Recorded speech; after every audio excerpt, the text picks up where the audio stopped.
The plane jolted through turbulence, and Mark Thompson gripped his armrest, his knuckles turning white. "What the hell is this cripple doing up there?"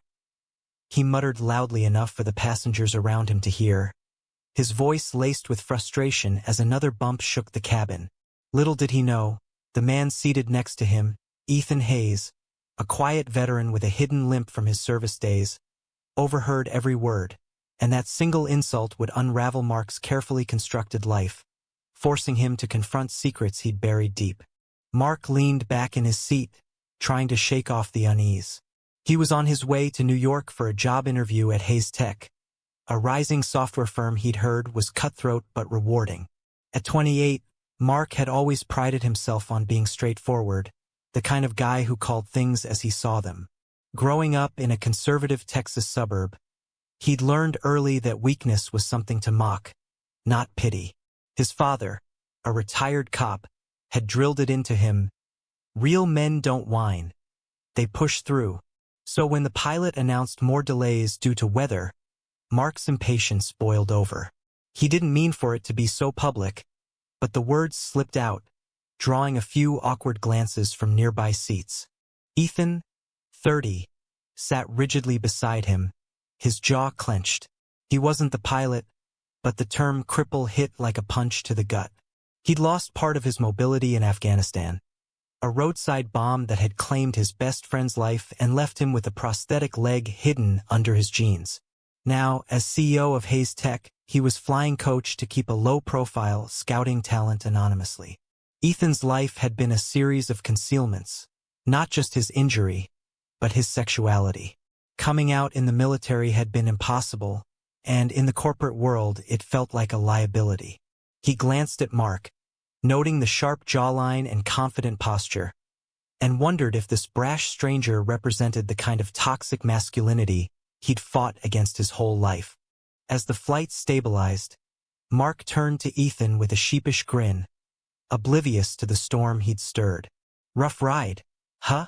Pilots these days. Probably texting or something." Ethan forced a neutral smile, his mind racing. He could call Mark out, make a scene, but what good would that do? Instead, he decided to probe. "You seem tense. First time flying?" Mark chuckled. "Nah, just hate delays. Got a big interview tomorrow." "Hayes Tech. Ever heard of it?" Ethan's heart skipped. Of course he had, he owned it. "Sounds impressive. What position?" Mark puffed up. "Senior developer. They're picky, but I'm the best." Ethan nodded, filing away the name from Mark's boarding pass he'd glimpsed earlier. This could be interesting. The conversation flowed awkwardly at first, but Mark's charisma pulled it along. He talked about his life, the ex-girlfriend who'd left him for being too intense, his ambition to climb the corporate ladder, his disdain for snowflakes who couldn't handle criticism. Ethan listened, sharing just enough, his time in the army, his shift to tech, to keep it balanced. But inside, resentment simmered. How many times had he been dismissed because of his limp or worse, pitted? And Mark's casual ableism mirrored the homophobia Ethan had endured in silence. By landing, an uneasy truce had formed. They exchanged numbers under the guise of networking, Mark eager for any edge, Ethan curious to see how far this would go. As they parted at baggage claim, Mark slapped Ethan's back a bit too hard. "Good luck with whatever you're doing, man." Ethan watched him go, his phone already buzzing with a quick background check on Mark Thompson. Talented coder, yes, but that mouth, it could be his undoing. The next day, Mark strode into Hayes Tech's sleek Manhattan office, suit pressed, resume polished. The interview panel grilled him on algorithms and team dynamics, and he nailed it, his confidence shining. But when the final round came, the door opened, and Ethan walked in, no limp visible thanks to his custom prosthetic. Mark's face drained of color as recognition hit. "You, from the plane." Ethan extended a hand, his smile professional but eyes cold. "Ethan Hayes, CEO. Welcome to the final interview." Mark stammered through the questions, his mind replaying that muttered insult. Did Ethan hear? Was this a setup? Ethan, for his part, remained impartial, but the power dynamic thrilled him in a way he hadn't expected. He hired Mark on the spot. Not out of spite, but because talent was talent, and perhaps, just perhaps, this could be a lesson. Weeks into the job, Mark thrived technically but struggled socially. Whispers followed him. He's the one who called the boss a cripple? No, Ethan hadn't spread it, but rumors had a way. Mark's bravado cracked. He avoided Ethan, burying himself in code. But late nights brought them together on projects, and forced proximity bred reluctant respect. Ethan saw Mark's drive, born from a fear of failure instilled by his overbearing father. Mark glimpsed Ethan's quiet strength, the way he led without ego. One evening, after a grueling deadline, they shared beers in Ethan's office. "Why'd you hire me?" Mark finally asked. Ethan paused. "Because you're good, and because I believe in second chances." The admission hung heavy, unspoken truths lingering. Mark's apology tumbled out, raw and genuine. "I was an ass on that plane. I didn't know. About you." Ethan waved it off, but the vulnerability opened a door. As months passed, their professional bond deepened into friendship. Mark confided in Ethan about his strained family ties, his father's expectations, his mother's quiet disapproval of anything soft. Ethan shared fragments of his past. The army buddies who'd turned on him after suspecting he was gay. The isolation of leading a company while hiding his truth. Mark listened, surprised by his own empathy. He'd never had a gay friend, or so he thought. Stereotypes had blinded him. But tension built. Mark's girlfriend, Sarah, noticed his late nights and growing admiration for Ethan. "You're obsessed with your boss," she teased. But jealousy crept in. At home, Mark's father called, pressuring him about settling down. Grandkids, the right path. Mark pushed back for the first time, defending Ethan's leadership. "He's a vet, Dad. Tougher than you know." Ethan, meanwhile, grappled with attraction. Mark was straight, or so he assumed, but the lingering looks, the shared laughs, they stirred something dangerous. Coming out to employees was one thing. Falling for a subordinate was career suicide. Society's gaze weighed heavy. A disabled gay CEO romancing a straight hire? Tabloids would feast. The turning point came at a company retreat in the Catskills. Isolated cabins, team-building exercises, perfect for drama. During a hike, Mark twisted his ankle, and Ethan helped him back, their proximity electric. That night, around a fire, truth spilled. Mark admitted his plain insults stemmed from his own insecurities, fears of vulnerability. Ethan revealed his limp, rolling up his pant leg to show the prosthetic. "This doesn't define me," he said. Mark's hand lingered on Ethan's shoulder, a touch that spoke volumes. Back in the city, the air shifted. Stolen glances in meetings, texts that blurred professional lines. Mark questioned everything. Was this friendship, or more? His internal conflict raged. Societal norms screamed no, but his heart pulled yes. Ethan, too, wrestled with ethics, power imbalance, potential heartbreak. One rainy night, after a failed date with Sarah, Mark showed up at Ethan's apartment. "I can't stop thinking about you," he confessed, rain-soaked and trembling. Ethan pulled him inside, but held back. "This could destroy us both." The kiss that followed was tentative, charged with years of repression. No passion exploded. Instead, a quiet acknowledgement of mutual pain and desire. But dawn brought reality. Mark panicked, fleeing before Ethan woke. At work, avoidance reigned. Ethan felt betrayed. Had he misread? Mark's family visit loomed, amplifying his guilt. His father sensed the change. "You acting funny, son. Don't go soft on me." The confrontation erupted in the office. Mark accused Ethan of manipulation. "You hired me to what? Teach me a lesson?" Ethan fired back. "I hired you because I saw potential. But this is on you." Words flew, accusations of using disability as a shield, of internalized homophobia. Colleagues overheard, Rumors ignited. Mark quit on impulse, packing for Texas. Ethan let him go, heart shattered. But as Mark boarded the plane home, a text arrived. "Don't run from who you are," stopped him cold. Mark stared at his phone on the tarmac, the engines roaring as the plane taxied. Ethan's message burned into his screen. "Don't run from who you are." He powered off the device, shoving it into his pocket, but the words echoed in his mind. Back in Texas, under his parents' roof, Mark tried to reclaim his old life, but the facade cracked faster than he expected, leading to revelations that would force him to choose between family loyalty and his emerging truth. The family home in Dallas felt smaller, more suffocating. His father, Jack, a burly man with a perpetual scowl, greeted him with a firm handshake. "Good to have you back, boy. That New York nonsense over." Mark nodded, forcing a smile. His mother, Linda, hugged him tightly, her eyes searching. "You look tired, honey. Everything okay?" He brushed it off, diving into old routines. Barbecues with high school buddies, helping at his dad's garage. But nights were torment. Dreams of Ethan, the kiss, the regret. Jack noticed the distraction. Over dinner one evening, he probed. "Heard you quit a good job. What happened? Some liberal boss get under your skin?" Mark tensed, the irony biting. "Something like that."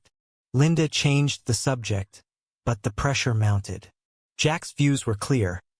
Men were providers, straight shooters, no room for deviations. He'd rant about those people on the news, gay rights parades as abominations. Mark had always nodded along, but now each word stung.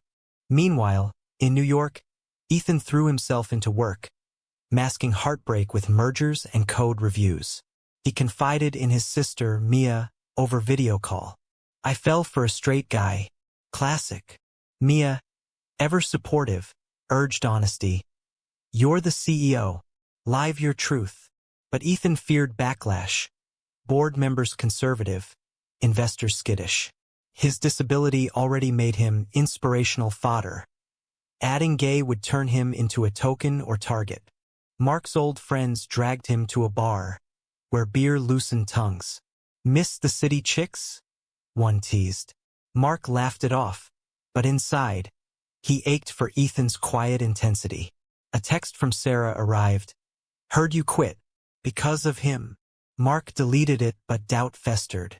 Was he gay, bi, or just confused by one man? The family blow-up came at a Sunday lunch. Jack announced Mark's return to sanity, toasting to keeping the family line strong. Mark snapped, "What if I don't want that?" Silence fell. Linda's eyes widened. Jack demanded explanation. Mark, cornered, blurted, "I think I'm interested in someone. A guy." The room exploded. Jack's face reddened. "What the hell? You ain't like that." Linda cried, pleading it was a phase. Mark stormed out, heart pounding. Driving aimlessly, he called Ethan. "I messed up." Ethan's voice was guarded. "You did." But they talked for hours. Mark's family rejection, Ethan's own coming-out story to his parents, who had accepted him after initial shock. "It hurts, but hiding hurts more," Ethan said. Mark returned home late, facing Jack's ultimatum. "Get your head straight or don't come back." Torn, Mark chose temporary peace, apologizing to his parents as confusion. But the lie gnawed. He applied for local jobs, but none excited like Hayes Tech. Ethan's influence lingered. His leadership style, his resilience. Mark researched online. Forums on late-blooming sexuality, stories of men leaving straight lives. It resonated, terrifying him. Ethan, sensing Mark's turmoil, sent a care package. Books on identity. A note, "You're not alone." It arrived discreetly, but Jack found it. "This crap from your boss? He's turning you." The argument escalated. Jack accusing Ethan of grooming, Mark defending fiercely. "He's a good man, Dad. Better than your prejudices." Jack's slap stung, but Mark stood tall. "I'm leaving." Back in New York, Mark crashed on a friend's couch, jobless but determined. He texted Ethan, "Can we talk?" They met at a coffee shop, tension thick. "I quit because I was scared," Mark admitted. Ethan nodded. "Of me? Or yourself?" "Both," Mark confessed. The conversation peeled layers. Mark's internalized biases from upbringing, Ethan's fear of vulnerability post-injury. They agreed to friendship first, no pressure. But chemistry simmered. Shared dinners turned intimate, stories of past hurts, dreams for the future. Mark explored his identity quietly, attending a support group. Ethan opened up about military trauma, the bomb that changed everything. "I hid my limp like I hid being gay. No more." Society's weight pressed. Friends side eyes. Colleagues gossip when Mark reapplied to Hayes Tech in a junior role. Ethan recused himself from hiring to avoid conflict, but Mark got in on merit. Whispers followed. Favoritism? Power play. A betrayal loomed. Sarah, bitter from the breakup, leaked rumors online. "Mark left me for his gay boss." Social media erupted. Accusations of harassment. Ableism from the plane incident resurfacing. Ethan's board panicked, demanding explanations.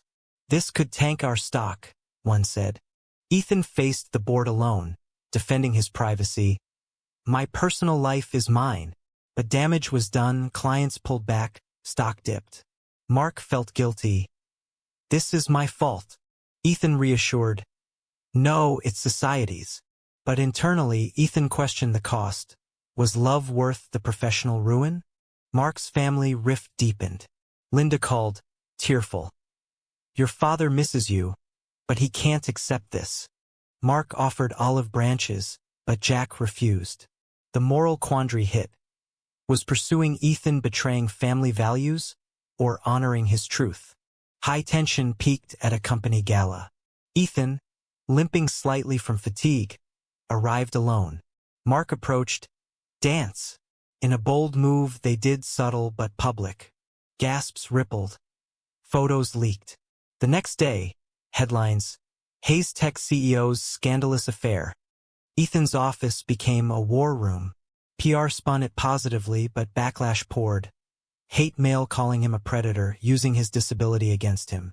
Mark stood by, but doubt crept. Was this fair to Ethan?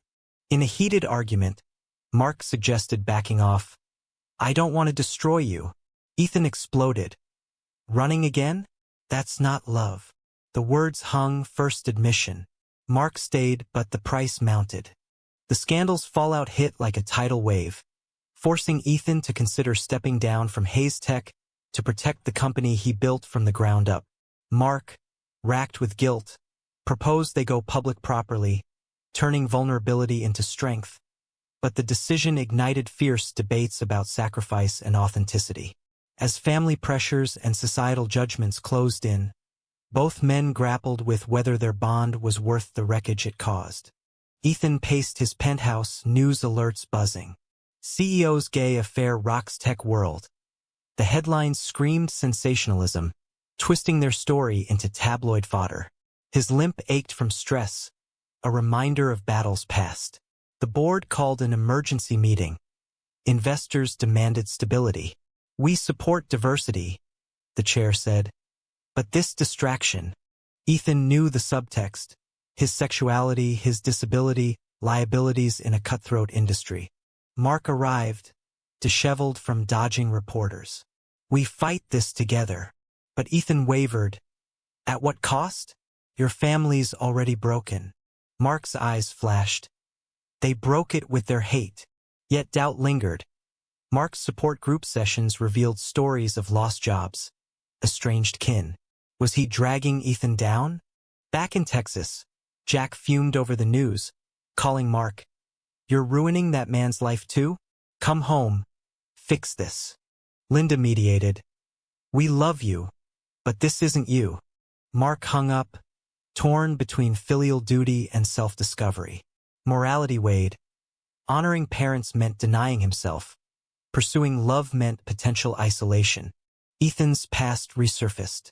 An old army buddy, now a conservative pundit, went on TV. "Hayes was always soft. Bomb messed him up more than physically. The ableism stung, echoing Mark's plain insult. Ethan confronted Mark. "This is what you started." Mark apologized again, but words felt hollow. They decided on a joint interview, transparency as armor. The podcast host probed gently. "How did it begin?" Mark recounted the flight, owning his mistake. "I was ignorant." Ethan shared his journey. Military closet, building Hayes Tech as escape. Listeners responded mixed. Support from LGBTQ+ communities, vitriol from others. Stock stabilized, but personal toll mounted. Mark's rehire at Hayes Tech drew scrutiny. Colleagues whispered, "Sleeping his way up?" He worked twice as hard, proving worth, but isolation grew. Ethan enforced boundaries at work, no touches, no favoritism, amplifying tension. Nights brought release. Quiet dinners, deep talks. But sex? Off limits, per the genre, no explicitness, just emotional intimacy. A family intervention loomed. Linda flew to New York, meeting Mark at a cafe. "Your father's heart is breaking." Tears flowed as Mark explained, "Mom, I love him." Linda softened. Love or rebellion? The question haunted Mark. Was this genuine or reaction to his upbringing? Ethan faced his own demons. Therapy sessions unpacked trauma. The bomb, lost comrades, suppressed identity. "Falling for Mark feels like another war," he admitted. The therapist challenged. "Is he worth the fight?" Yes, but ethics nagged, power dynamic, even if Mark wasn't direct report. Betrayal struck from within. A disgruntled employee leaked internal emails, twisting innocent exchanges into proof of impropriety. The board voted. Ethan on leave pending investigation. "It's for the best," they said. Ethan felt stripped, his company, his shield, gone. Mark raged. "This is discrimination." He rallied allies, starting a petition. But Ethan pulled away. "Maybe they're right. We're toxic together." Heartbreak peaked in a rain-soaked argument outside Ethan's building. "You're giving up?" Mark yelled. Ethan, "I'm protecting us." Mark walked away, echoing his earlier flight. Alone, Mark hit rock bottom. Job offers dried up, stained by association. He crashed with a support group friend, questioning everything. "Did I force this?" The friend advised, "Love isn't force, it's choice." Ethan, on forced leave, traveled to his family's cabin in Vermont. Mia joined. "Fight for him, bro." Reflection brought clarity. Hiding had cost more than revealing. He called the board. "I'm gay, disabled, and damn good at my job. Fire me if you must." Mark's father called unexpectedly, saw the interview, didn't know about the army stuff. A crack in the armor, Jack's respect for veterans. "Still don't get it, but you're my son." Not acceptance, but a start. Reunited, Ethan and Mark rebuilt cautiously. Ethan returned as CEO, implementing diversity policies. Mark advanced on merit, proving detractors wrong. But society lingered. Pride events brought stares, family gatherings tension. A moral crossroads arose. Ethan's ex-army friend offered reconciliation, but demanded Mark apologize publicly for the plain insult. Mark did, in a blog post, "I was wrong. Prejudice hurts." It went viral, sparking debates on forgiveness. Their relationship deepened amid challenges. Mark's therapy addressed internalized homophobia. Ethan's focused on trust. They navigated cohabitation quietly, balancing careers and love. But high drama returned. Sarah, seeking revenge, sued for emotional distress, claiming Mark's confusion stemmed from Ethan's influence. Court loomed, public dissection of their lives. In preparation, truths emerged. Mark testified, "I chose this. No coercion." Ethan, "Love isn't a lawsuit." The case dismissed, but damage lingered, reputation scarred. Post-trial, they escaped to the Catskills, site of their first spark. "Was it worth it?" Mark asked. Ethan, "Every scar." Yet questions persisted. Had Mark betrayed his roots? Ethan his principles? Society judged, but they pressed on. With the lawsuit behind them, Ethan and Mark attempted normalcy. But external forces conspired to test their resolve once more, pushing them toward irrevocable decisions. Family reconciliations hung by threads, while professional ambitions clashed with personal desires, forcing each to weigh the true cost of their love against the lives they'd built. As betrayals from unexpected quarters emerged, the men confronted whether their union was a beacon of change or a catalyst for destruction. Ethan returned to Hayes Tech invigorated, channeling the scandal into advocacy. He launched an LGBTQ+ initiative, hiring diverse talent and funding veteran support. Board members grumbled, but results spoke. Innovation soared, stock rebounded. Yet whispers persisted. He's using the company for personal agenda. Ethan ignored them, but the strain showed in longer hours, sharper limp. Mark thrived in his role, leading a key project. Colleagues warmed, seeing his growth. But home life beckoned. Ethan suggested moving in. Make it official. Mark hesitated. What about my family? Jack's tentative outreach had stalled. Linda pushed for visits. Bring him, she said cautiously. Mark imagined the awkwardness. Ethan at the Thompson table, facing scrutiny. The trip to Texas became a powder keg. Jack greeted stiffly. Mr. Hayes. Ethan extended a hand. Call me Ethan. Dinner was tense. Jack probing military service, respecting the prosthetic reveal. Tough break, he grunted. But when talk turned personal, Jack bristled. This lifestyle ain't natural. Mark defended. It's love, Dad. Linda diffused, but the night ended in stalemate. Back in New York, the visit haunted. Mark snapped at Ethan. They'll never accept us. Ethan, give time. But patience wore thin. Mark's internal conflict resurfaced. Was he ready for permanence? Betrayal hit from work. A rival executive, jealous of Ethan's resilience, leaked fabricated emails suggesting financial impropriety tied to their relationship. Investigation ensued. Ethan suspended again. This is sabotage, he fumed. Mark investigated quietly, uncovering the culprit. His own mentor at the firm. Confrontation was brutal. Why? Mark demanded. The mentor sneered. You're a distraction. Real men focus on work, not this.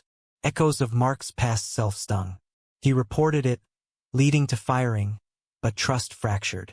Ethan questioned everything. Is this endless? Mark reassured, but doubt seeded. Society's toll mounted. Hate crimes in the news mirrored online trolls targeting them. Ethan received threats. Cripple fag. Watch your back. Protection became priority. They hired security, but freedom curtailed. Mark's support group advised, love shouldn't imprison. The moral dilemma peaked. Continue, risking safety, or part for peace. Family added fuel. Jack called, heard about the threats. Come home, alone. Mark refused. He's my home. Jack hung up, severing ties. Linda pleaded, choose family. Mark's heart broke. I am family too. Ethan's sister Mia visited, offering perspective. You've sacrificed enough. Is he? Ethan defended Mark, but seeds of resentment grew. Late nights, arguments flared. You regret me? Mark accused. Ethan, I regret the pain. A turning point, Ethan's health scare. Stress exacerbated old injuries. He collapsed at work. Hospitalized, he woke to Mark by his side. Don't leave me, Mark whispered. Ethan, never. Vulnerability bonded them anew. Post-recovery, they reevaluated.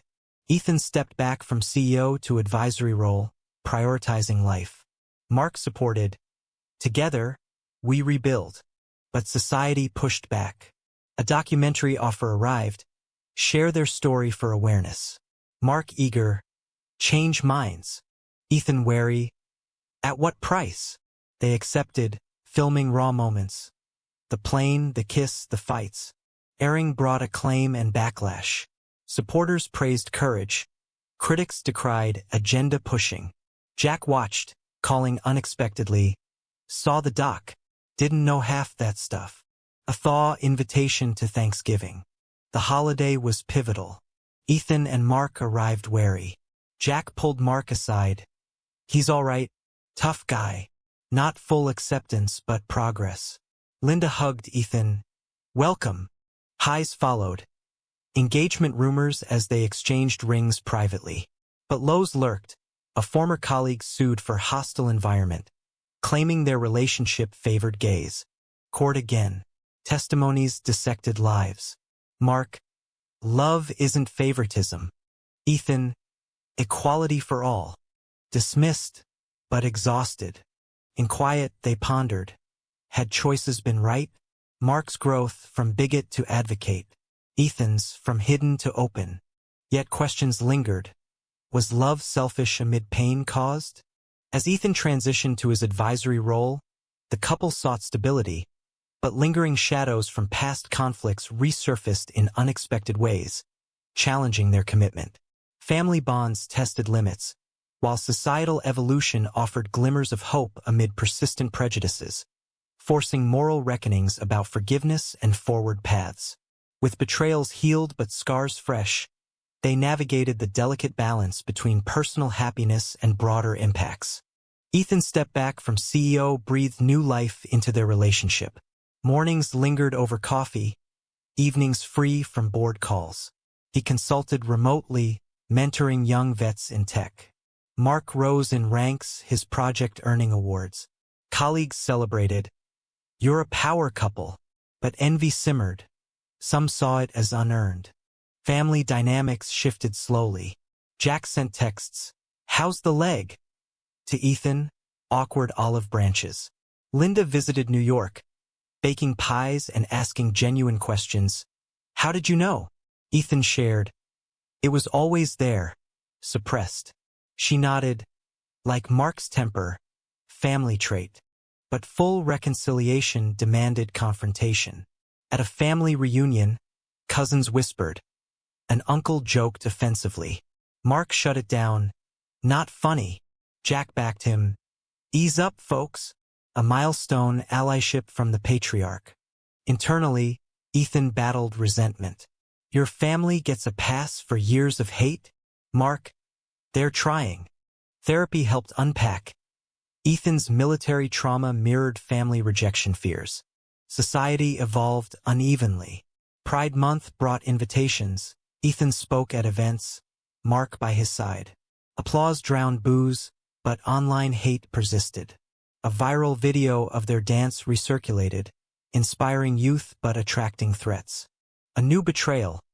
Sarah contacted Jack, feeding lies. Mark was straight until Ethan. Jack confronted Mark. Truth. Mark.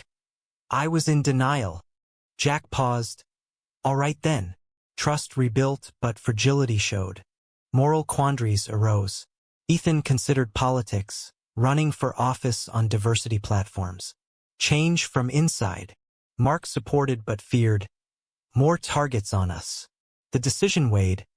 Personal safety versus societal good? They chose advocacy quietly, funding scholarships for LGBTQ+ vets. Impact grew. Stories of helped lives affirmed choices. But personal toll. Mark's nightmares of rejection, Ethan's phantom pains. They leaned on each other, intimacy, emotional, supportive. High drama returned via a whistleblower at Hayes Tech. Old rival exposing minor ethics lapse from Ethan's tenure, tying it to their relationship. Media frenzy. Corruption in love? Ethan testified. Mistakes made, but not for personal gain. Cleared, but reputation dinged. Mark. Worth fighting. Ethan. For us, yes. Family stepped up. Jack flew in. You two okay? Over beer, he admitted. Was wrong about a lot. Tears flowed. Forgiveness earned. As years blurred, they married quietly in Vermont, family attending. Jack walked Mark down the aisle. Proud of you, son. But perfection eluded. Societal debates raged. Laws changing, backlashes following. They mentored others, sharing scars. Reflections deepened. Had damages outweighed joys? Choices right or regrettable? In the aftermath of their wedding, Ethan and Mark embraced a quieter life. But the echoes of their journey prompted final reckonings with themselves and the world around them. As old wounds healed and new challenges arose, they confronted the ultimate questions of identity, sacrifice, and legacy, weaving their story into a tapestry of hard-won truths. With society's gaze ever present, they pondered the price of authenticity in a divided America. The Vermont ceremony was intimate, fall leaves crunching underfoot, vows exchanged with raw honesty. Through insults and scandals, Mark said, "You showed me myself. Ethan, you gave me courage to stand." Jack clapped heartily, Linda beamed. Mia toasted, "To love that endures." Back in New York, honeymoon bliss faded into routine. Ethan consulted for startups, his limp a badge of survival. Mark led Hayes Tech's innovation arm, implementing inclusive policies. Success bred contentment, but memories lingered, the plane, the fights, the growth. Family integrated slowly. Holidays alternated. Texas barbecues with cautious acceptance. New York dinners with open arms. Jack bonded with Ethan over war stories. "That bomb, hell of a thing." Ethan built character. Subtle shifts. Jack defending gay rights in bar debates, surprising friends. Societal progress mixed with setbacks. Supreme Court rulings advanced equality, but state laws regressed. They advocated, Ethan testifying in D.C., "Love isn't political, it's human." Mark blogged reflections, inspiring thousands. But internal peace required work. Mark's therapy addressed lingering doubts. Am I enough? Ethan's, do I deserve this? Affirmations came in quiet moments. Walks in Central Park, hands linked. A final test. Adoption discussions. Build our family, Ethan suggested. Mark eager, but fears surfaced. Societal judgment on gay dads, especially with Ethan's disability. Applications filed. Scrutiny intense. Fit parents. They proved it, welcoming a boy from foster care. Parenthood transformed. Sleepless nights, joyful firsts. Jack visited. Grandpa duty. Holding the child, he softened fully. This is right. Legacy loomed. Ethan wrote a memoir, From Cripple to CEO, Reclaiming the Slur. Mark contributed chapters on awakening. Bestseller status sparked tours, debates. Betrayals faded, replaced by alliances. Sarah apologized years later. I was hurt. Forgiveness granted. As they aged, reflections deepened. Mark, that plain insult, best mistake ever. Ethan, it woke us both. Society evolved, but divisions persisted. Their story became case study in psych classes, internal conflicts, moral choices. In twilight years, by a fireside, they pondered. Had the pain been necessary for the joy? Was it right to pursue love at the cost of so much turmoil, or should one conform to avoid the hurt?